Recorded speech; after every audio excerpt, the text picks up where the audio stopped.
So as you can see, we are here at London Colney, and behind me the Arsenal women are limbering up for their massive Champions League semi-final second leg at a sold-out Emirates Stadium on Monday.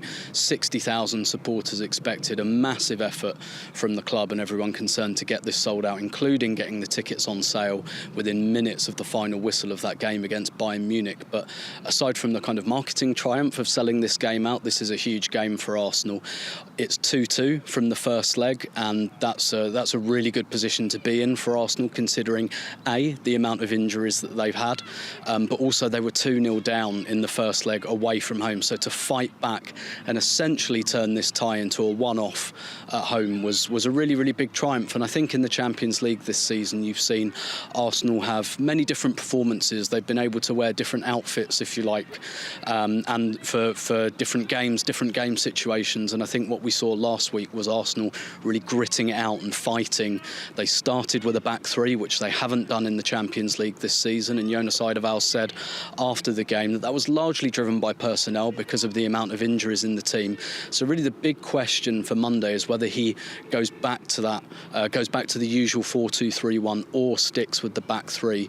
We're looking at the players training behind us. I can't see Caitlin Ford out there, and I really think her inclusion would have potentially driven a decision to go back to a 4-2-3-1. So I think we can take from the fact that I don't think she's training there that she won't be available, and therefore I'd expect Arsenal to stay with the 3-4-2-1 formation that we saw in Wolfsburg last week. Lena Hurtig is training, so it looks like she will be in the squad as an attacking option off the bench, and Arsenal have been denied those attacking options off the bench recently just because of the amount of injuries. Just as a reminder, that's Leah Williamson, Kim Little, Beth Mead, Vivian Miedema, looks like Caitlin Ford, all not available, and all of those players are bona fide starters, particularly in the spine of the team. So it looks like Arsenal are going to have to grit and fight again, but we've seen them do that a lot in recent weeks, and if they were to get through, it would be Barcelona awaiting them in the final on the 3rd of June in Eindhoven, in what would be Arsenal's first final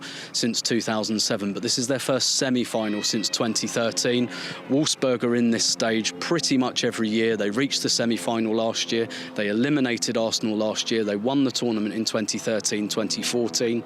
They have an excellent pedigree in this competition. So I'd probably put Arsenal as slight underdogs still, just because of the injury situation, but this is where a charged full home crowd can really, really help Arsenal, particularly after the guts and fight they showed in the first leg, and they're going to need to show plenty of that again tomorrow evening at the Emirates.